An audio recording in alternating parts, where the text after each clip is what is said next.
Cricket প্রেমীদের জন্য আজকের ম্যাচ হতে চলেছে একেবারে হাই ভোল্টেজ ম্যাচ। মুখোমুখি কলকাতা নাইট রাইডার্স বনাম লখনৌ সুপার জায়ান্টস। আর এই ম্যাচেই বড় চমক নিয়ে মাঠে নামছে নাইট বাহিনী। কেকেআর শিবিরে যোগ দিচ্ছেন দুই নতুন ম্যাচ উইনার তারকা, যারা একার হাতে এই ম্যাচ ঘুরিয়ে দেওয়ার ক্ষমতা রাখেন।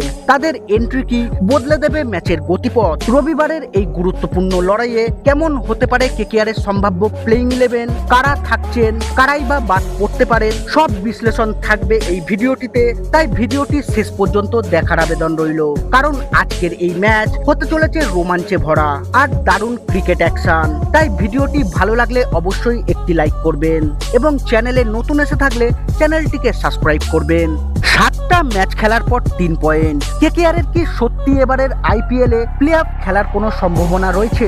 কেকেআর এর বাকি আর 7টি ম্যাচ, প্রতিটা ম্যাচ নাইটরা জিতলে সম্ভাবনা রয়েছে অবশ্যই। তবে 6টা ম্যাচ জিতলে তাকিয়ে থাকতে হবে অন্য দলগুলির দিকে।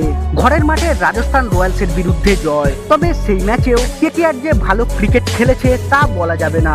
আজ লখনৌ সুপার জায়ান্টসের বিরুদ্ধে খেলবে কেকেআর। এখন যা পরিস্থিতি তাতে প্রতিটা ম্যাচেই তাদের কাছে মরণ বাঁচন ম্যাচ। ফলে একটা ম্যাচও হারলে কেকেআর এর সব আশা এবারের মতো শেষ হতে পারে। গত বুধবার লখনৌতে পৌঁছে গিয়েছে KKR team. KKR team management এই ম্যাচে দলে বেশ কিছু পরিবর্তন করতে পারে বলে খবর। ফিন অ্যালিনের বদলে টিম সেইফার্টকে খেলানো হচ্ছে, তবে তিনি দুটি ম্যাচেই ফ্লপ। নিউজিল্যান্ড ক্রিকেটার রাচিন রবীন্দ্রকে এবার সাইফার্টের বদলে খেলানোর চিন্তা ভাবনা করছে কেকেআর ম্যানেজমেন্ট। খেলতে পারেন মাথিসা পাথিরানাও। চোট সারিয়ে তিনি ইতিমধ্যেই কেকেআর শিবিরে যোগ দিয়েছেন। এখন প্রশ্ন হলো পাথিরানাকে কার জায়গায় খেলানো হবে? একটাই অপশন থাকছে, রোবমান পাওয়েল। কিন্তু পাওয়েলকে বসালে এখন ব্যাটিং এর চাপ পড়বে। লখনৌয়ের উইকেট পেট সহায়ক, সেক্ষেত্রে দলের একজন স্পিনারকে বসিয়ে পাথিরানাকে খেলানো হতে পারে।